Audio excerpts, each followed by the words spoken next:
Friends of Canadian Broadcasting podcast. Hello, welcome to the podcast. My name's Ian Morrison with the Friends of Canadian Broadcasting.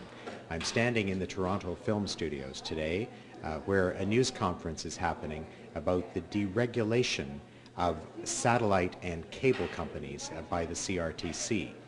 You will see in this news conference a presentation by Robert Hutton, the Executive Vice President of Polara, Canada's largest public opinion market research firm, and also comments from myself, as well as Stephen Waddell and Martha Fusca. Stephen, the Executive Director of ACTRA, and Martha, the President of Stornoway Communications, one of Canada's independent television broadcasters.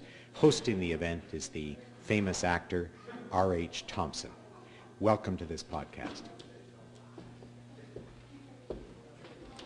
Good morning. I'm RH Thomson. I'm Robert. I use RH because an American has my name. Lives in Chicago. This is also my blood type. Welcome to the latest Dancing with the Broadcast Regulators, the latest edition, or more specifically, Dancing with the Cable and Satellite Television Industry and the CRTC. In Ottawa tomorrow, in Gatineau, Hull, Quebec, the CRTC will start the hearings on some sweeping changes or demands or requests made by the cable and satellite television industry, and that's what we're here to talk about. There are basically three parts to the supplying Canadians with Canadian programming. There's the people who create the programming, the artists, the independent producers, the writers, the journalists. There are the people at the other end who actually consume or watch the programming, the Canadians who watch it. And in the middle is the pipeline. And the pipeline delivers the programming to the viewers. Now, the people who own the pipeline, the cable companies and satellite television companies, have requested wide and sweeping changes. In fact, they want almost complete deregulation of the cable and satellite television industry. Now, for the rest of us at both two other ends of the pipeline, we find this very interesting. And as you'll see at the CRTC, we believe this, obviously for the cable industry and the satellite television industry, this is a business dream. This would be a business dream come sweetly true for them because it serves all their business models. However, for the other two partners of the broadcasting system, the people who create the programs and the people who watch the programs, this is not quite such a sweet dream. In fact, we believe this dream has some very, very negative consequences, which is why it's one more dance step in the in the eternal struggle between culture and Canadian programming and the industry. Now, at the CRTC tomorrow and for the next 3 weeks, the cable and satellite television industry are very good at what they do, and they're very good at representing themselves, and they spend the time, the money, and the lawyers to put forward their event. Artists like myself, we stumble up to Ottawa occasionally and appear at these things, and we wag our fingers and are whatever dismissible, but we flap our jaws, and more intelligent people go up. But what's missing from the CRTC hearings, we feel, which is why we're all here today, what's missing is the Canadian public. What's missing is the people who buy the programs. What's missing are the people who watch the programs. And that's what this morning is about. 5 groups have come together to try to find out what Canadians might feel about the potential deregulation that the cable and satellite TV guys are asking for, and present those to the CRTC. And the 5 groups are ACTRA, represented by Steve Waddell, here, National Executive Director. On my left, Performing Arts Organization, of which I am a member, as long as I remain in gainful employment. Friends of Canadian Broadcasting, represented by the spokesperson, Ian Morrison. Ms. Wanda Fusca of Stornoway Communications and independent television broadcasting. I get all the titles mixed up, however, these 4. The other 2 sponsors who have brought it together are CEP and the Writers Guild of Canada of Maureen Parker down there. So what we have done, or what these 5 groups have done, is commission some polling from Polara. So Robert Hutton, another RH. Robert Hutton is here from Polara. He's the Executive Vice President of Polara, and he will present the findings of what this research was about. Over to you, Robert. Thank you, RH, and good morning, everybody. This morning I'm going to be walking you through a series of slides behind me that will summarize the main findings of the research that we've done. Our research was based on telephone interviews with a random sample of 1,200 Canadians who were all cable and satellite subscribers. The interviews were conducted recently between March 14th and March 19th, 2008. And the slides I'll be speaking to you about will be projected on the screen right behind me. And I should mention to you that these slides are drawn from our full report, which has already been distributed to you. So let's start off with slide 2. The major findings from our study are that Canadian viewers see television as a cultural trust, as well as an economic issue, and to a lesser extent a business issue. Viewers consider themselves to have a very strong Canadian identity and values that they expect to see reflected on TV. Canadians view television as a cultural trust. They expect that the CRTC and the federal government protect that trust. Finally, Canadians don't trust the Canadian cable and satellite television distributors, left to their own devices in an unregulated environment, will protect, promote, or deliver the Canadian content on television that they clearly demand. Over on to slide 3. The stepping off point for reaching these conclusions can be found in the responses to our questions regarding Canadian identity and values. As you can see from the data on the screen, Canadians have a very strong sense of national identity, and for the vast majority, it's important to preserve those values. This view extends to what's on TV. Canadians want their TV programming to reflect and support Canadian identity and values across all programming types. Moving on to slide 5 and slide 6, we're going to see a short commentary on these numbers. And I'd like to ask Steve Waddell from ACTRA and Ian Morrison of Friends to comment on the significance of these findings as they relate to the hearing that will start tomorrow in Gatineau. Over to you, Steve. Ian, sorry. Okay, Rob, I'll do what I'm told. Thank you. Given deregulation, that is the distributors having more choice over what they do and do not make available to subscribers, it will always be cheaper for cable and satellite distributors to import U.S. channels, that's obvious, than to carry Canadian channels. If the distributors were allowed to drop Canadian choices from their present level to a simple predominance, which means 50% plus one channel, we have calculated that the potential loss to the Canadian broadcasting system each year would be as much as $750 million. That's way more than a blip in the balance of payments. That money would travel south.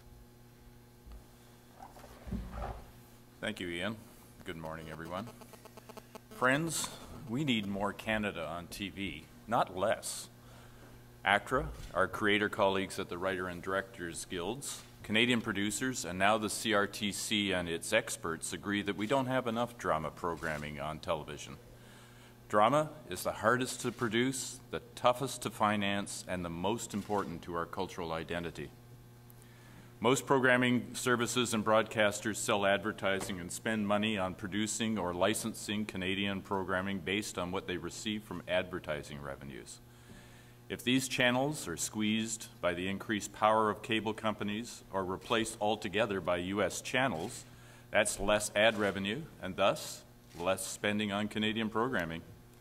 And drama, the most expensive genre of programming, will suffer the most. We will lose Canadian programming, Canadian channels, and our smaller broadcasters. We know deregulation is a disaster. The CRTC let the private networks off the hook by eliminating drama content and expenditure requirements in their 1999 television policy. And this is the result. These are the current programming schedules for CTV and Global. And as you can see, the blue indicates U.S. programming. The red, modest amounts that there are, represents Canadian programming. The drama crisis in conventional broadcasting cannot spread to the specialty side. This poll we are releasing today shows Canadians care about Canadian programming and Canadian drama. A firm majority of those polled oppose replacing Canadian drama with U.S. shows. Canadians are counting on the CRTC to regulate and protect that programming. And today, that's what we're calling on the CRTC to do. Thank you. Thanks, Steve.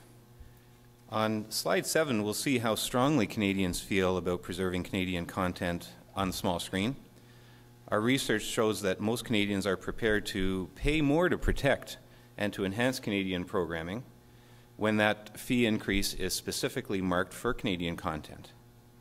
On slide 7, our research has found that the CRTC and federal government are regarded as the trusted guardians of Canadian culture on TV, not the cable companies.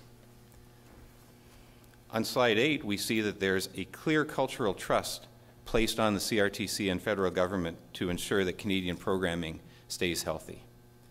On slide 9, we can see clearly who is trusted most to preserve that Canadian content on TV. Strongly across the provinces, even in Quebec, Canadians trust the CRTC to preserve Canadian content on TV. Moving on to slide 10, we can see that if there's less regulation,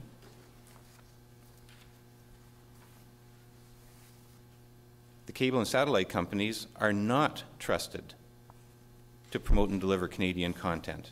Only 30% trust cable and satellite companies. 50% do not.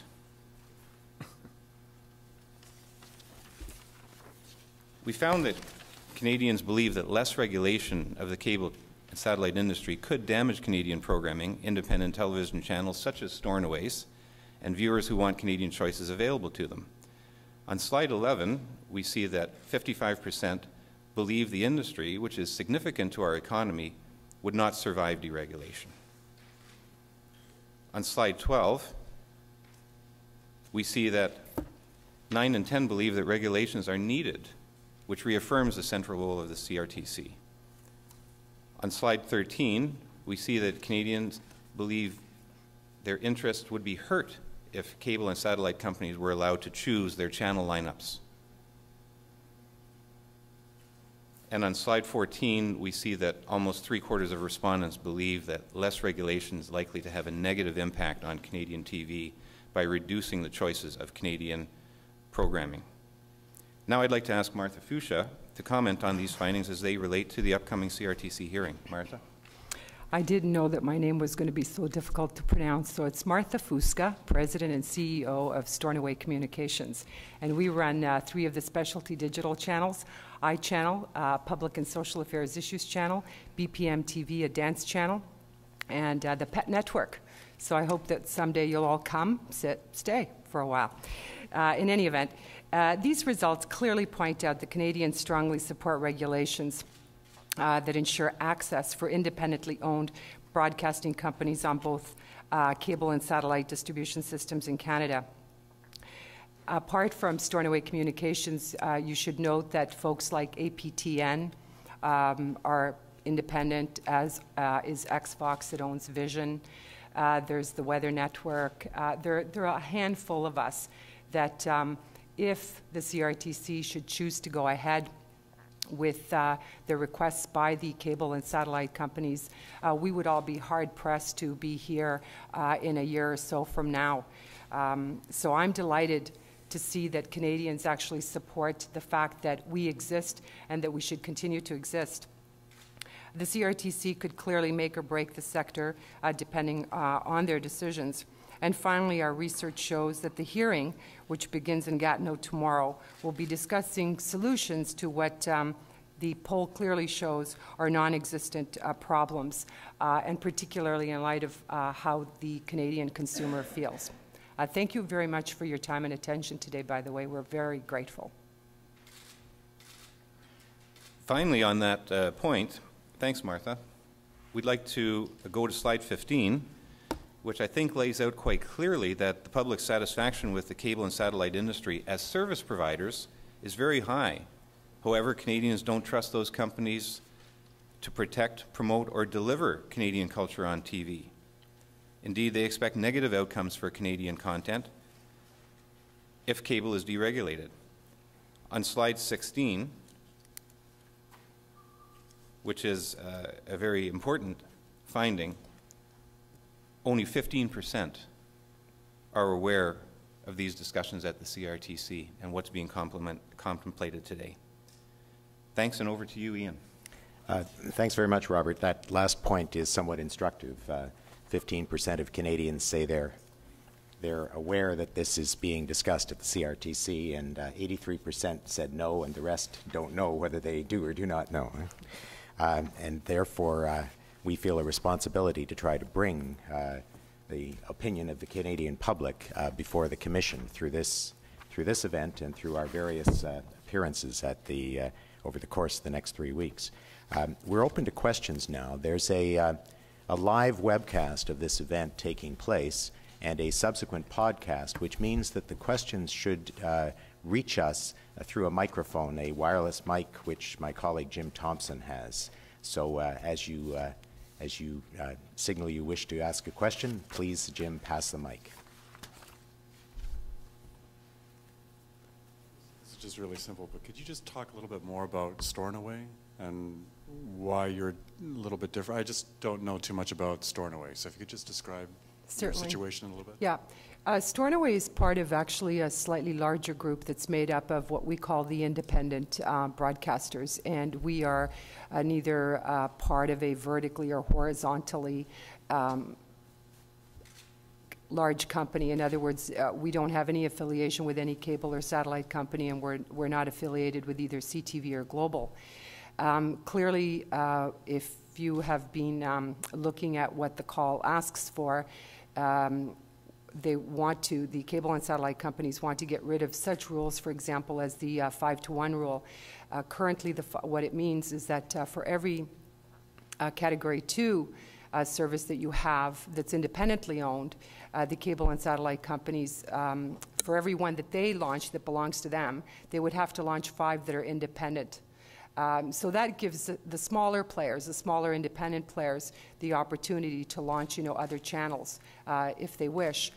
There's just so many, and the issues are so complex. But I'll give you another example of some of the asks by the cable and satellite companies. In order to launch HD, and we all know that we're all excited about going to HD, it would mean that not only are we paying to have our services carried nationally, we'd also be asked to be paying somewhere in the neighborhood of $750,000 a year per channel to be carried on high definition. So when you add up the cost, for example, of what it costs a small company to launch their channel in the first place, to get it nationally, to perhaps pay other distributors what we call carriage fees, and on top of that you add HD, you begin to understand that it's incredibly overwhelming. Particularly when, what most people don't realize, because when you get your bill, it seems like there's an enormous amount of money that you may be paying, depending on the number of services that you have, is that we actually get paid pennies per channel. In other words, it's far less than a cup of coffee, and not from Starbucks, but from actually Tim Hortons. And Martha, if I could just say from arm's length, obviously cable satellite companies prefer to put on channels in which they have an ownership position. After that, there are companies, CTV, Globe Media, strikes me as one, that have enough specialty channels that they have a kind of bargaining clout with these big, huge distributors.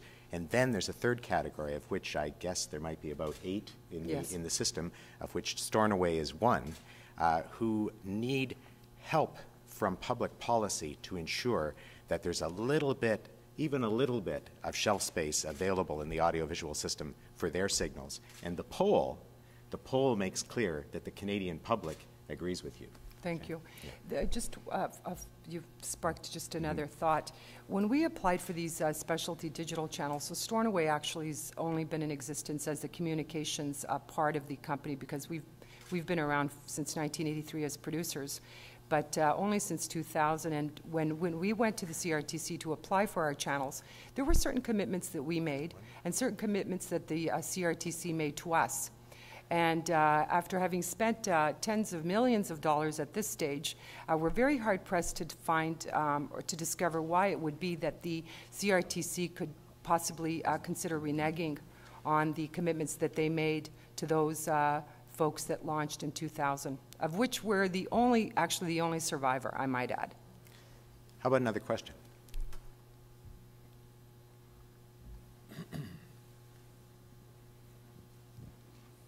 Hi, I'm Rita Turcher with The Star.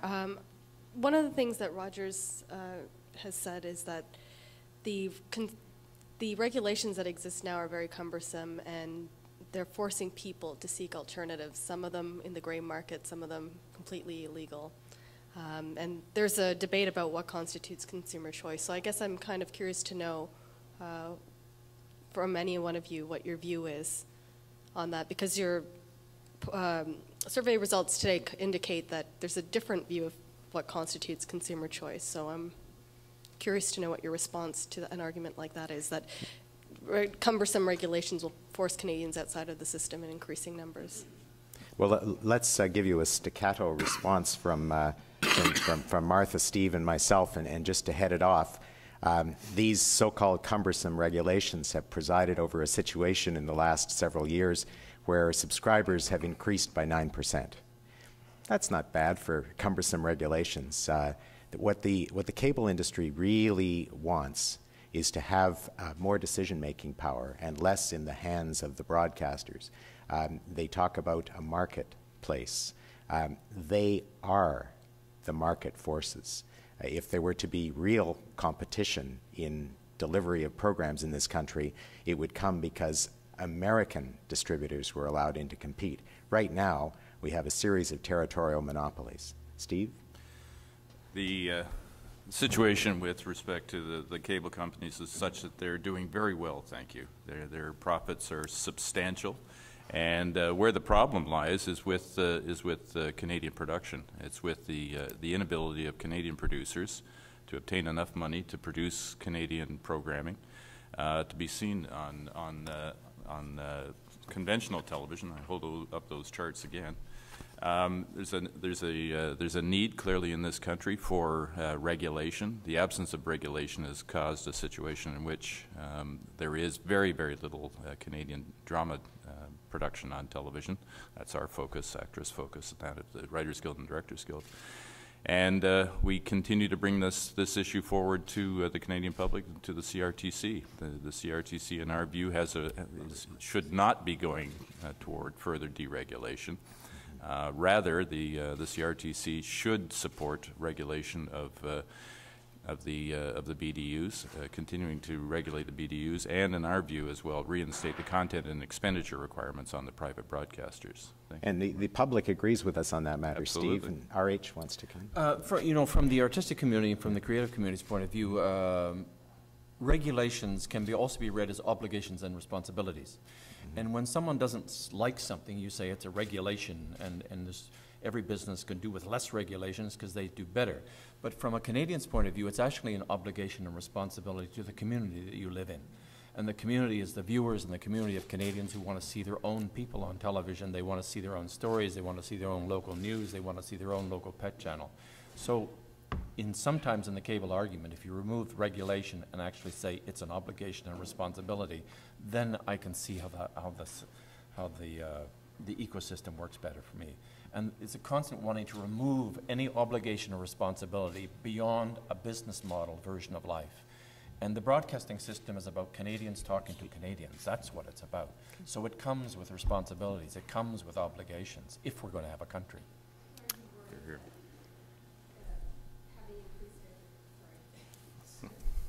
Are you worried that having these regulations will in fact prompt more people to go into gray market? I don't know if that's a red market? herring put up by the cable industry or as Actually, there's no evidence for it. There's absolutely no evidence that people are going anywhere. From the purchase of television sets to people buying HD and home theaters to, as I forget who mentioned it, subscriber numbers are actually going up. Rather unfortunately, it's not just the cable and satellite companies that are worried about what I call dirty dishes.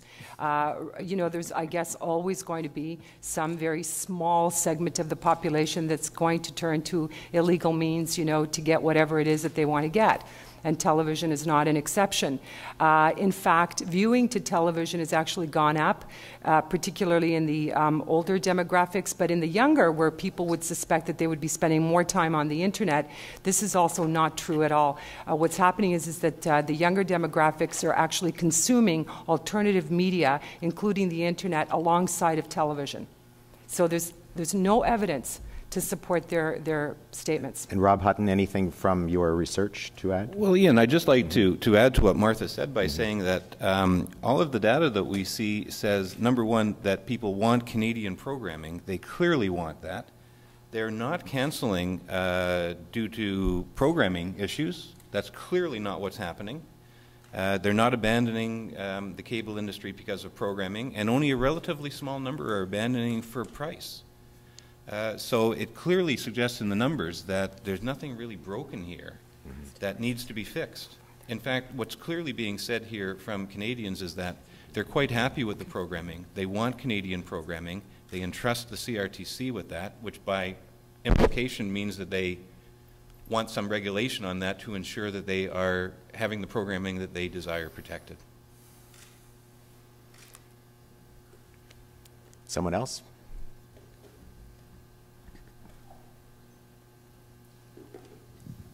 Martha, I was wondering how you feel about genre protection, given that you've spoken before about the challenges of, you know, getting your channel kind of bumped around and getting the right placement on the dial, and whether that would make things easier or, you know, more difficult for you.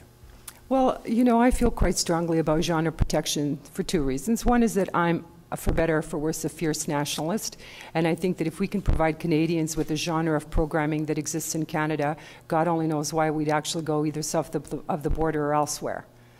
So, you know, this is about providing Canadians with the opportunity to provide other Canadian consumers with a particular genre of programming. On the genre protection within Canada, as you might imagine, being an independent, we're really very hard pressed. For example, we've put a lot of money into developing iChannel, a public and social affairs issues channel. It would be very difficult to compete with a Rogers or a Shaw, or even a CTV for that matter, if they decided that they were going to move into the public affairs genre. I mean, they're just huge. They've had a lot more time and a lot more protection than we've ever had. And that's the irony, you know, from my perspective, is that the cable and satellite companies in this country have actually grown to the big, huge companies that they are under an enormous amount of protection. And now that they are where they are, guess what? They don't want it for anybody else. There's also a priority of the CRTC, as expressed in the Broadcasting Act, that is, there should be diversity of choices in the system. And the word diversity is very important. There was a whole hearing about it just last September. So what happens in the Canadian system is that a number of, it's not so much a genre, it's a kind of a nature of service definition when a channel gets launched. That it's supposed to stick to something that makes it distinct from others.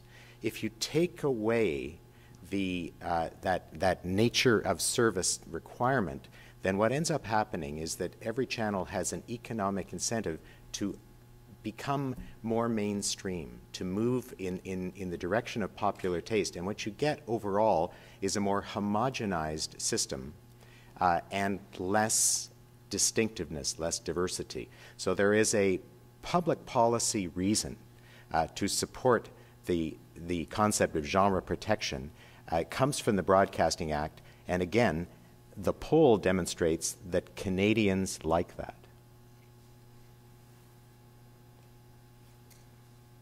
Are you referring to the History Channel showing CSI as history? No, that's a different issue. But if the History Channel, if regulation were to go down, and it was possible to for a big company like Shaw or Rogers to bump the History Channel and take the American version, okay, that would be a really serious thing for a number of reasons, and included that that right now, because of the protection from the American competition, there's a whole marketplace in rights to American programming that Canadian television companies can purchase and use, which would be lost to them if the American channel had direct access to the Canadian market and therefore an incentive to hold on to the Canadian rights rather than to sell them to Canadian broadcasters. It would tear apart the whole supply chain on which many of our specialty and pay services depend. Okay. Ian, I guess to your point, and I'll put this to Stornoway as well, if genre protections are not being enforced, or if they're being misconstrued or gamed for that matter, what's really the point of keeping them in place, I guess? Martha, do you want me to? I'm terribly sorry. I didn't understand the first part of your question. If genre protection... Yeah, if they're not being enforced, you know, the CSI, yes. the CSI example was raised. What's the point in having them if they're kind of this loose rule that's being taken advantage of in some cases? Well, I think that's an excellent question, and it actually is even broader than that. There are any number of rules that currently aren't enforced, so if you want to get me started, I'll go there, but you probably don't. I think it's a shame. I think that when a channel makes a commitment to provide a certain type of programming, they should. As a broadcaster, however, I understand that on occasion in any given year, sometimes, believe it or not, you fall short of finding the type of programming that fits on your particular channel. So you're inadvertently forced to, get something that we would call something of a stretch. You get both. I'm not trying to excuse anybody for broadcasting material that they shouldn't. On the other hand, I know that on occasion it's happened to us that we've had to broadcast something because there wasn't enough Canadian content in that given year that was produced in Canada, and there is a shortage of Canadian content in Canada, by the way, or we couldn't even find it abroad. So you have one of those two situations happening.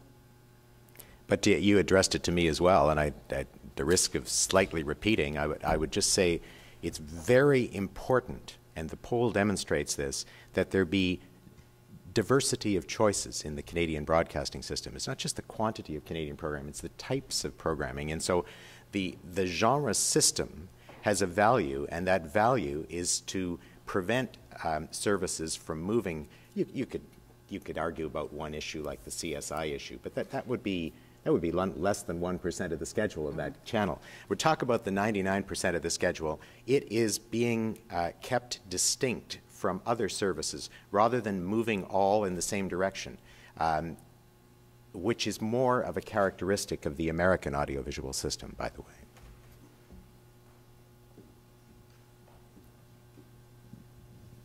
Talking about drama, we've had a number of new shows, some new dramas doing quite well, finding an audience. It seems to be, some people would even call it a renaissance. So there's more in the pipe. Global and CTV have announced things. Given the audience response, I mean, could we let the market decide? Could we let the audience seems to be finding these shows? Can't Canadian productions stand up on their own at this point? Is the audience kind of proving that? That's a Steve Waddell question. That, Eli. Yeah. Thanks for the question. Yeah, no, you can't. We can't rely on market forces prevailing. We've seen what happens.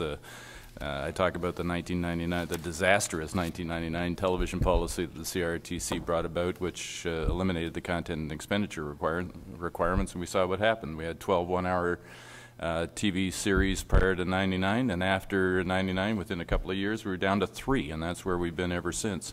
It's only with the fact that the license renewals are coming up that the broadcasters are putting more money into the system, and so that when they go before the CRTC and plead for their renewal of their licenses at the end of this year and next, they'll be able to show these series that they've produced and only recently produced. What's going to happen after they get their license renewed for 5 to 7 years? I suspect, unless there's an expenditure and content requirement reinstated, they're going to go back to their old habits. So that's what's happening now. That's what's happening here. And what we need, just to restate, are content and expenditure requirements reinstated on Canada's private broadcasters. Thanks for the question. But the good news for the broadcasters in the poll today, even the worst broadcaster, the worst Canadian broadcaster you could imagine, is that Canadians value their product and they want more of it. And the issue was an economic question around the cost of producing in Canada as opposed to buying in Hollywood, wasn't it? It was indeed, and yeah. Of course it's far cheaper to purchase product in the United States, even though the broadcasters are competing against each other to spend more and more money on buying U.S. dramatic programming. It's still a hell of a lot cheaper to buy American programming than it is to produce Canadian. So the economics work against us in this country, which is why there's a need for regulation. I'll just make a slightly tangential point, but to that point, that sort of strikes the artistic community. I met a guy on the subway the other day who was from Vancouver and worked on the design of the Chronicles of Ritalin, was shot in Vancouver, and I think the budget for the Chronicles of Ritalin was $190 million. Well, the budget for the Canada Council for the Arts is $180 million for the year, which is all theatre, performing arts, ballet. So the economics are so out of whack. To say that one can step into the marketplace and compete dollar for dollar is, we all know that from experience, doesn't happen. $190 million in a movie that went down the tank and didn't even make any money. I mean, we just can't do that. So seeing no other questions, we will be carrying, I didn't notice, I apologize. Okay. Thank you.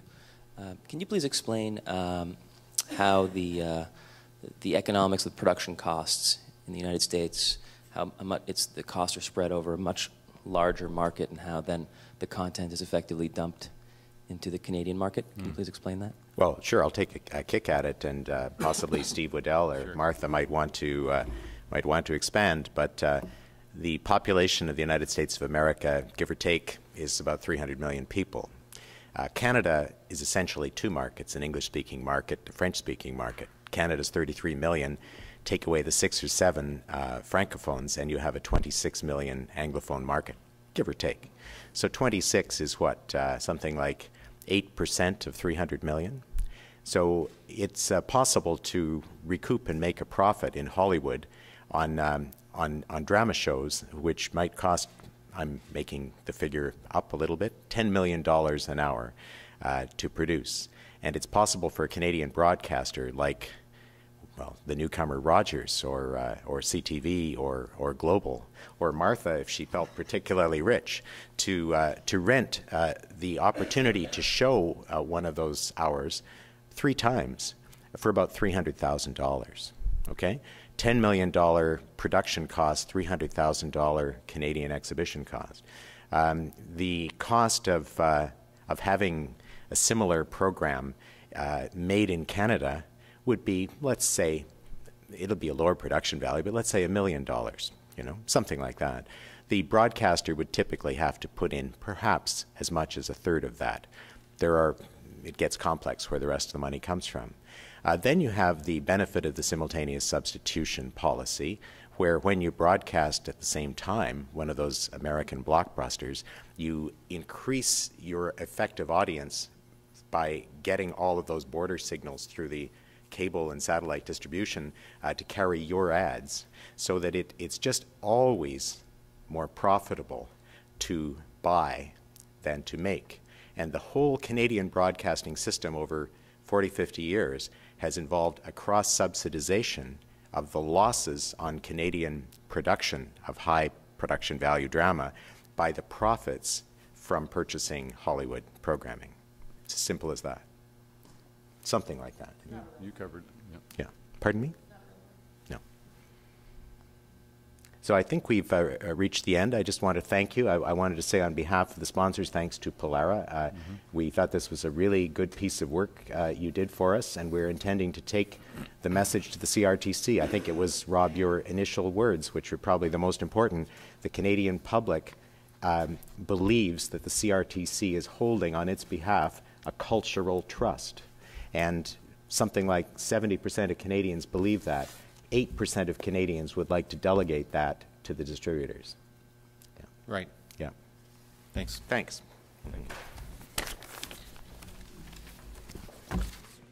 Thanks for watching. This podcast is important for bringing the views of the Canadian public in front of the CRTC in public hearings, which will take place between April 8th and 27th in Gatineau, Quebec. Stay tuned. We'll have more on that. Ian Morrison here. Thank you.